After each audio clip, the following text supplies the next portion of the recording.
I love this movie. Everybody go out and see it. I will be shocked if there is a single legitimate Ghostbusters fan who straight up doesn't like this film.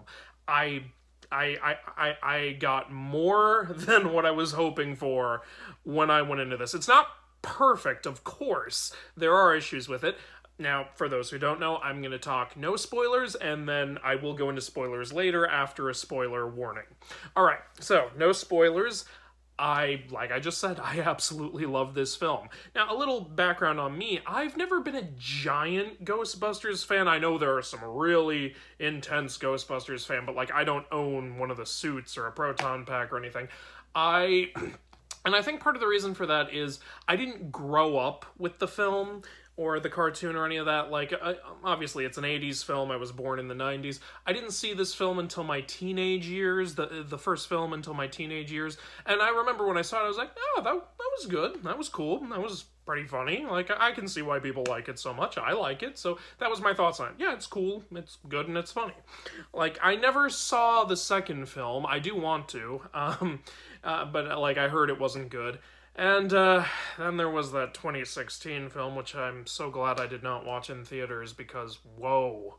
Like, jeez Louise, like, talk about spitting on a franchise and spitting on the fans of that franchise. Like, I don't know what they were thinking. If you see some of the crap the people involved in that movie were saying behind the scenes, it's disgusting, honestly. Like, I never understood this whole, hey, you know what's a great way to make money off a franchise? Let's insult the people who are fans of that franchise, you know? Let's piss off the demographic we're trying to sell to. Morons. But this movie, basically, I think, corrects it, you know? It fixes... Like, it doesn't... Here's the good thing about the 2016 film, is it's not a sequel. It's just a failed attempt at a reboot that we can all just ignore. This movie is a sequel. I don't necessarily know if it's following the second movie, but it's definitely following the first movie, and I've heard people say it's also following the second movie, so cool. I'm all about that, sure. And, you know, Afterlife is a very fitting title for this film, because you can think of, you know, the first movie as the birth of the franchise, and then you can think of the 2016 film as the death of the franchise. And then this movie is the afterlife of it. But not just the afterlife, it's like basically it's rebirth. They could have called this Ghostbusters Rebirth, but I know why they're calling it Afterlife, and I can't tell you exactly why without spoiling things. There's a lot I can't tell you without spoiling things, but I will tell you, this movie, there is so much love and respect for the franchise in this movie. Not just for the original, which there is a ton of, but even just, like, the toys. Like, I'm pretty sure there was an Ecto Cooler toy that had, like, the seat could come out and stuff. And you already know this if you've seen the trailer. Like, that's in the film. The seat coming out of the car. That's cool. Wow. And, you know, this movie was directed by the son of the director of the first film. This is directed by Jason Reitman. First film was by Ivan Reitman, and Ivan Reitman is still involved in this. Dan Aykroyd is still involved, like, in the credits. You know, everybody, like, it's very clear why, in my opinion, this is such a good sequel, is because the people working on it are people who were heavily involved in the first film or who have a huge passion for the franchise. I believe Jason Reitman said he really wanted to capture the spirit of the first film, and I really think he has, and I really think he's modernized it for a new generation of people. I told you, I was just a kind of, that franchise is cool person before I saw this. I'm a bigger fan after seeing this film than I was before watching it, and I think that says something. I think new audiences are really going to enjoy this. I don't know for sure if you're going to have a great time watching it if you haven't seen the first one. I think you will at least have a good time, though, because this movie's fucking hilarious. This movie is really, really funny and charming, and the characters are wonderful. This isn't like Halloween Kills, where I wanted all the characters to die. I loved the characters in this film, and I wanted to keep seeing them, and, you know, it makes... This movie builds up to the big Ghostbusters stuff, and in the meantime you're just getting to know these characters, and I wasn't bored. Like, I wasn't saying get to the ghosts already, because I loved the characters. I was having a good time. There was a part of me that was like, ooh, okay, I can't wait for the ghosts, but I was still laughing and having a good time along the way, and I think that's a really impressive feat that this movie accomplished.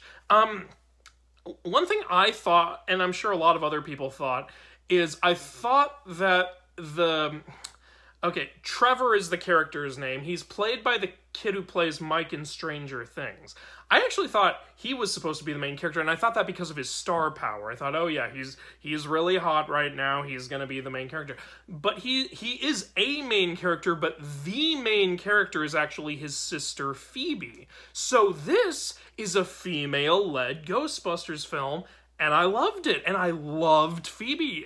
She's probably... Who's my favorite character in this film? It's hard to say, because I have, like, 3 favorite characters. I love Phoebe. I love her friend who goes by the name Podcast. It's silly, but, you know, it makes it feel like a cartoon, you know? It feels like... In a lot of ways, this movie feels like a Saturday morning cartoon. And that makes sense, because there was a Ghostbusters cartoon, so maybe they're trying to capture some of that energy, too. Also, I was very worried, because I was like, oh, kids. If we're replacing, like, before it was an adult, like, team, now it's a kid team. I don't know if that's gonna work. But it did. These are some amazing child actors, honestly. Like, this movie is incredibly well acted, and the dialogue is fantastic. You've got great actors who have good stuff to work with. This is a perfect combination. It's not like...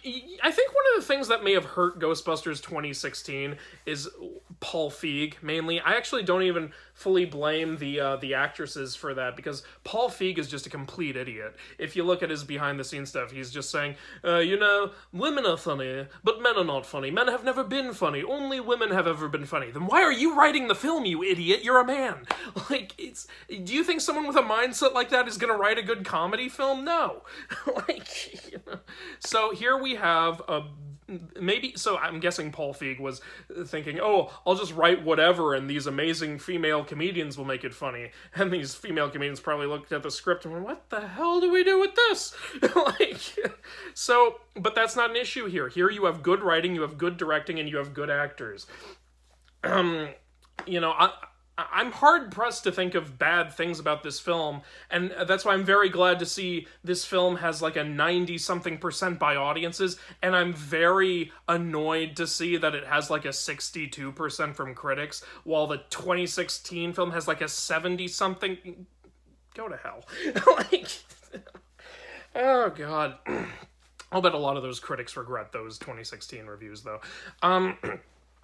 But yeah, so what else is a thing I wanted to mention? Podcast. I was talking about Podcast. So Podcast is basically he's the comic relief, but kind of every character is in some ways the comic relief, and that's not to say they're all the same character. They all do have their own personalities that make them different, but Podcast is definitely the most comic relief out of all of them. I think one thing that made the original Ghostbusters so funny was Bill Murray mainly had all the, like, quippy, funny one-liners and things like that. I think that's kind of Podcast here, though it is divided amongst the whole cast. I think it's mainly Podcast. He's the main one, and he's so funny. And it's good, because a character like this easily could have been annoying. He very easily could have been annoying, even with that name, but I loved him. I loved him so much, and, you know, I watched this with Wilda. She loved it, too. She loved him. And Wilda hadn't even seen the first film. I just gave her a quick rundown of it before we went into the theater. I was like, okay, here's what happened in the first film, let's go. And yeah, she had a good time. I had a good time. We were both laughing. Then, of course, yeah, there is Trevor, the brother. He's pretty funny too, and he's a charming character too. He's not a dick. Even the mom is funny. She has funny lines and a real like character to her. And then there's Paul Rudd. Paul Rudd's in the movie for anyone who doesn't know. And how can you not love Paul Rudd? He's such a lovable, charming guy, and that's on full display here. His charm, his lovable, quirky personality, it's all here. You can't not love Paul Rudd. You'd have to be insane. And Another thing about this movie, I'm not going to spoil stuff, but this movie does actually address the passing of Harold Ramis. And they work it into the plot, and I really think there's some stuff they do that I don't think everyone's going to be happy. There might be some people who say, oh, that's tasteless, or I don't like the way they did that. I personally did, though. And I think it's partially because, you know, these people who created the film were friends of Harold Ramis, and I think they really wanted to pay him tribute and give him a good send-off, and I thought it was well done, honestly. I do think it was well done. And I'll talk about that more in spoilers. I'll talk about some of the movie's problems in spoilers.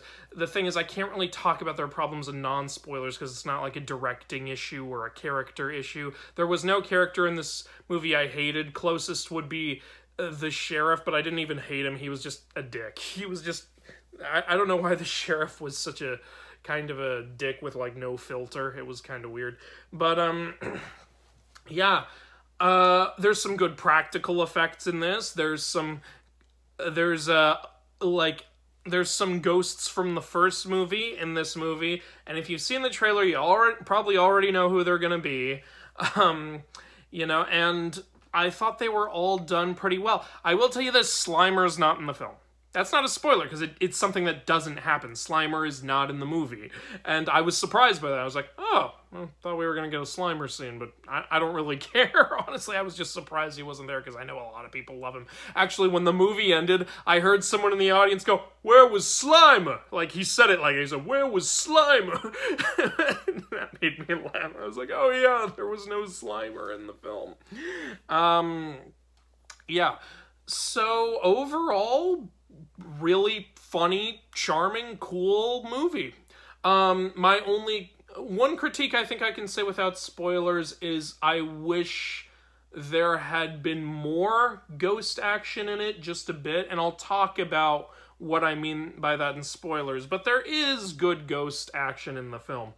Oh, one other thing is the characters kind of learn how to operate the Ghostbuster equipment very easily, like, but I guess we don't, this is already an over 2-hour movie, I guess we don't really need an added 10 minutes showing them tinkering with it or trying so hard to figure it out, but maybe a line or something saying, hey, you know, where someone goes like, do you know how to work that thing? And then, you know, the other one could go, yeah, I was studying all night. Studying? There's a manual? Of course there's a manual. You know, you could have had a scene like that or something. Maybe that would have explained it better. But yeah, I think that's everything I have to say without spoilers. Go see it. I'll be shocked if you don't like it. And if you did see it and you didn't like it, I'm really curious to know why, because I don't understand why. This movie made me a bigger fan of the franchise, and honestly, I give this movie a 9 out of 10. I think it is fantastic, but I think there is just enough wrong with it to keep it from being a 10 out of 10, and I will talk about why in spoilers, but I am so happy I saw it. It blew my expectations out of the water. It's way better than that garbage 2016 movie, which I should really review on the channel at some point. If you're wondering how this is mythology related, well, ghosts are mythology related. They're in basically every mythology. And you remember in the first film, Gozer, the Sumerian god? Even though Gozer isn't an actual Sumerian god, I tried to see if that was a thing. But yeah, so there you go. My review, 9 out of 10. I'm going to go into spoilers now. Okay, you guys ready? Spoiler alert. Okay, the original Ghostbusters are in this. Yes, they actually showed up. I was hoping they would show up. I knew Dan Aykroyd was going to show up because they showed him in one of the trailers. It showed a quick, like, hello, him answering the phone. I was like, we got Dan Aykroyd, but do we have Bill Murray and Ernie Hudson? We do. We even have the secretary whose name I can't remember. Darn it. But yeah, the secretary from the first film is in this film, and I was happy to see her. And yeah, Harold Ramis. So the main plot of this film is that Phoebe and Trevor are Harold Ramis Enoch's grandchildren. That's excellent. That's what, like, people want to see. They want to see the new generation, but still coming, you know, acknowledging the old generation. Pass the torch. That's what you should do, you know? Instead of just doing a stupid reboot where you go, hey, you know those movies you love? We want you to forget about them and just watch this new one. Like, it's like, how are you going to get fans of the franchise to appreciate your movie if you're telling them that the movies they love don't matter anymore? That's not the right way to do it. I don't know why some people don't understand that. But, yeah, and some people were saying, well, why didn't they incorporate the 2016 Ghostbusters in this movie? You can't! It's a reboot! You'd have to do a multiverse storyline, and plus nobody likes that film anyway. So, yeah. It's Harold Ramis's grandchildren. Harold Ramis's character Enoch, he dies in the opening of the film. They don't show his face because the actor is actually dead. But then later in the film, he actually, his ghost shows up at the ending, and I think that's why they named the film Ghostbusters Afterlife, because it's supposed to represent Enoch's afterlife, is the idea. Yeah, and so he shows up and joins, like, the final thing, and he never says anything, which is good. Like, I think, yeah, you should have kept it that way. Yeah, so that's what I'm saying. I think some people might be like, oh, how dare you CGI Harold Ramis into this movie? That's disrespectful. I can understand why it might be a weird thing for some people. I personally, when I saw him there, I was like, aw, good. That feels right. That was my thought. In fact, even during the film, you would normally just see this in the credits, but straight up during the film, they write in the thing, they say, for Harold. And I was like, yeah, good. I think I feel like this is the kind of thing, look, I didn't know Harold Ramis, but I know that Dan Aykroyd really wanted a third Ghostbusters movie to happen, and I feel like Harold Ramis would be very touched to see how much they devoted to him in this film, and how much they wanted him to look awesome in this film. Now, couple things that, one problem with the movie, one of the things that held it back from being a 10 out of 10, is the plot as to why Enoch had to be doing this alone as a hermit out in the forest. Because, Dan Aykroyd, Dr. Ray, I think was his name, he said, oh, you know, Enoch was telling us, oh, the world's going to end, and he just went nuts and took all our stuff and left. It's like, why would you not listen to Enoch? Why would you not go with Enoch? Did Enoch not have a way to prove it, or do you guys not... Why didn't you listen to Enoch? Like, did Enoch not tell you, hey guys, Gozer is trying to come back, we have to stop Gozer from coming back? Or if he did say that, did you guys not listen to him? Why would you not listen to him? See, that's what keeps this movie from being a 10 out of 10. That's a big part of the plot, and it doesn't feel like it fully works. It doesn't make a ton of sense. But it is really nice to see the original gang come back, and I also, like, I feel like some people might have a problem with, because up until the ending, it kind of feels like the movie's kind of stepping on Enoch a lot by saying, oh, he's a deadbeat dad who ran out on his family and became some crazy dirt farmer out here. But I personally think, you know, the reason he left his family was because he didn't want to involve them in all this Gozer shit. He didn't want to put them in danger, because if you think about it, him doing this did end up killing him, so it's possible it could have killed his family if he brought them up there, so he probably didn't want to put them in that danger, so I thought that made sense. It is also a little weird that nobody believes in ghosts. Like, apparently, yeah, the big ghost attack on New York is an event people remember, but people think it's just a fantasy story. But guys, it's not like it was 100 years ago. It was 30 years ago. I mean, aren't there... I don't know. I guess this is a town far away from New York, so maybe that has something to do with it. Actually, if you think about it, something happens in a town, and it's not on video, and you hear about it 5 states away. If people said, hey, ghosts attack New York, would you believe that? Maybe that does make sense, actually. But yeah, so... And now the characters. Like I said, I absolutely loved Phoebe. She has this thing where she's not good at being social, so she goes around telling people jokes that she very obviously looked up online, because I've heard all these jokes before. She goes around telling people jokes like, hey, what do you call a fish without any eyes? A fish. Like, you know, stuff like that. And it's like, you're probably some people might see that and think, oh, that joke is so awkwardly delivered. But that's the idea. She doesn't know how to deliver jokes. She doesn't know how to have friends. And as someone who was incredibly shy for a long period of his life and didn't have friends for a significant period of his life, I can very much relate to that, actually. Yeah, so, oh, and yeah, so like I was saying, Phoebe is the lead of this movie. This is a female-led movie, and I'm perfectly good with that. Because unlike in the 2016 film, I really like this character, and she's incredibly charming. And this movie doesn't prop up like a female character while just crapping on male characters. That's not the right way to do it, is just crapping on male characters. And she's a new character. It's not like the kind of movie or show where you just take a character who already exists who is male and turn it into a female and go, that's your character now. That's not the right way to do it. Female characters, if done well, are strong enough to stand on their own, just like male characters, if done well, are strong enough to stand on their own. It's all just about, you just have to write them well and act them well. That's all you need to do. You don't need to take a character who already exists and just use them to prop yourself up. You can stand on your own if you're written well, and this is written well, in my opinion. I really like Phoebe, and I think Podcast was Asian, and I really like him. This is a what's the right word for this? Various genders and various races cast, and it works very well just because they're all enjoyable characters. That's all you gotta do to make characters work, is make people enjoy watching them.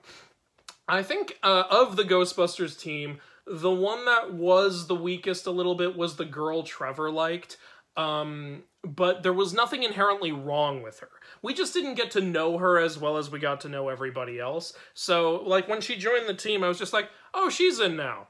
All right, cool. Like, I wasn't expecting her to join the team, honestly, but when she did, I was like, sure, why not, you know? But yeah, she wasn't as strong as the other characters, but there was nothing bad about her either. And I do kind of get why she had to be on the team, because at one point the cops take all their stuff away, and she's like daughter of the sheriff, so I guess that means she has keys to all of the police stuff. So that's how they get all their stuff back. Yeah, the sheriff's kind of a jerk. He, like, straight up just calls Phoebe's grandfather a lunatic right in front of her, like, dude, have a filter. That's just unnecessarily mean. Yeah, so this movie brings back the Gozer and the Keymaster and the Gatekeeper. And I loved them. It was really cool to see them again. There's good practical effects with the Gatekeeper and the Keymaster. And they possess the mom and Paul Rudd. Which makes sense, because they, you know, them hooking up isn't all that weird. They were already trying to hook up beforehand. And when they possess the mom immediately gets that dress that Dana had in the first film. So that way we're preventing a continuity error, because clearly the possession was what caused that dress to appear in the first film. So in this film, if she didn't get the dress, we'd be like, wait a minute, that's a continuity. But it's like, nope, we thought of that, you know. Even when they are at the temple and they transform back into the dogs, it's a very similar effect to what was in the first film. That's surprising, you know, that they, you know, had the balls to be like, look, for the sake of continuity, we do need to make this look like it did in the first film, so we're going to use a similar janky, you know, effect to make it happen.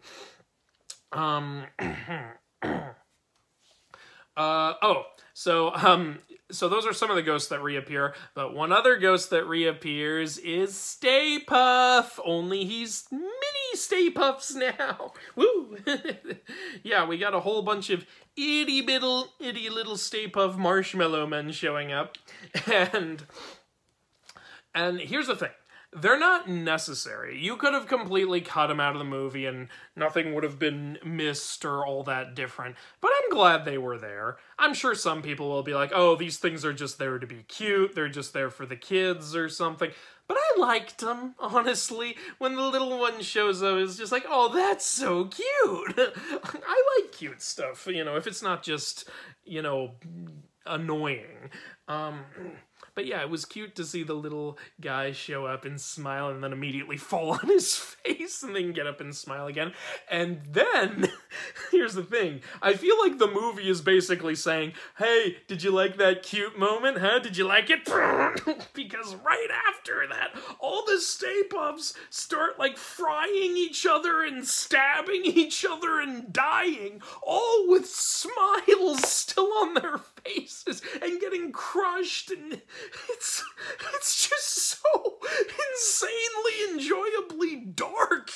I'm like, holy crap.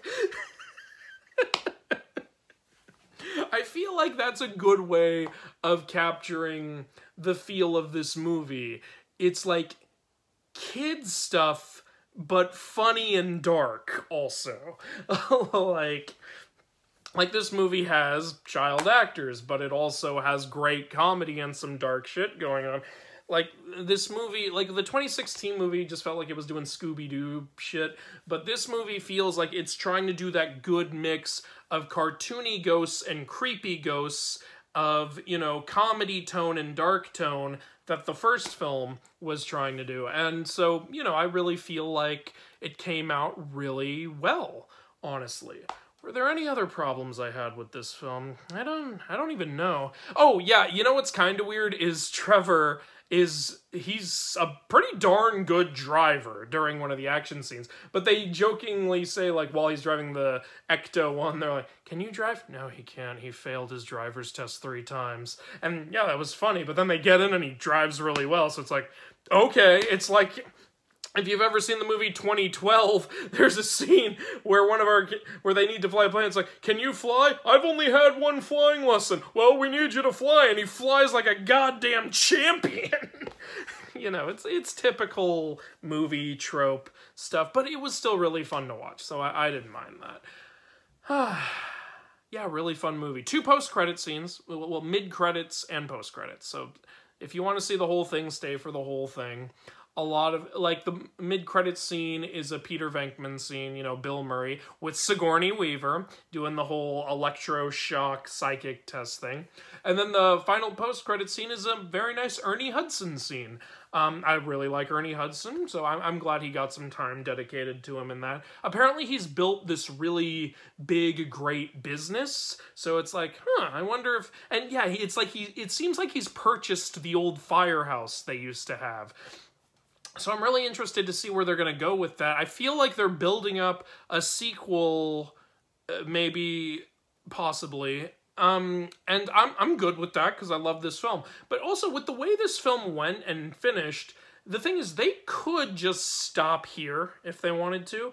And I'd be okay with them stopping here because it stopped at a good place. You know, I had a great time and I'm okay with stopping there if you want to do it. But if you want to make sequels, I'm on board for that too. Like, I'm not sitting here saying I gotta have a sequel, because I do like how this movie went, and I do worry a little bit about the idea of a bad sequel mucking it up. But, you know, if you've still got these people on board, it would be very hard to muck it up. Some things that make this movie better than stuff like The Last Jedi. Like, The Last Jedi was a movie that crapped all over the franchise. It's it's in my top 10 most hated movies of all time. They just make Luke Skywalker... They make Luke Skywalker a hermit who is gone, but he's not a hermit who is gone because he's trying to help anybody. He's a hermit who is gone because he decided to just be a piece of shit. And so they just crapped all over a character we love. In this movie, it's for reasons that are explained later. There's a very nice scene also where his Enoch's daughter, who had been mad at him because he abandoned her, sees that he's actually kept tabs on her whole life, and he's had pictures of her basically every year of her life because he does love her, and it's very sweet, and later she hugs him, and that's very nice to see. See, stuff like that is good, and while Last Jedi crapped all over the franchise, I do not understand why they thought that was a good idea. This movie is continuing the franchise, and they are retreading, but not in ways similar to how The Force Awakens did, but they're not retreading as much as Force Awakens did. Even though I still like Force Awakens, that movie is a huge retread. This movie feels like a just the right mixture of nostalgia and something new. It feels like a good way to say, hey, we remember the franchise, remember how great it was, we're gonna bring some of it here and revamp it a little for the modern audience, but in a way that still works for it. Like, we're not doing stupid stuff like putting a rap number in there or anything. And we're going to prep the next generation for the future. And that's really the vibe I got from this film. And it worked. That's why I gave this movie a 9 out of 10. Honestly, I just have so many good things to say about this film. I know it feels like I've just been sucking this movie off for this entire discussion, but I really just had such a wonderful time watching it. This is the best movie I've seen in a while. I like this better than Eternals. I had more fun watching this than I did during Antlers, and I like both those films. I didn't like Halloween Kills. I keep saying bad things about Halloween Kills. I should probably just talk about that movie at some point and get it all out. But yeah, this is legit the best movie I've seen in a while. This is the most fun I've had watching a movie in quite a while. Really glad I saw it. Really glad I saw it. You guys should go out and see it. We're in the spoilers section, you already have. But what did you think of it? Is there something I'm missing? Like, are you like, dude, how could you not see why this is a bad movie? Is there something you wanted to see? Are you furious Slimer wasn't in the film? Oh, one thing that is a little weird is that Gozer didn't take the form of something that the Ghostbusters fear. I was actually kind of waiting for Gozer to do that. Because, you know, Gozer becomes the Stay Puft Marshmallow Man in the first film. I was like, ooh, what's Gozer going to become in this one? But no, we didn't really get that. No, weird. And yeah, as I said earlier, Gozer isn't actually a mythological figure. Gozer only exists in Ghostbusters lore. I wish Gozer was an actual mythological figure, but Gozer is not. So, sorry about that. But those are my thoughts on the movie. Let me know your thoughts on the movie. And, I guess that's all I have to say. I'm the Mythology Guy. That was a mythology-related movie, and an awesome one. I will see you guys next time. Bye-bye.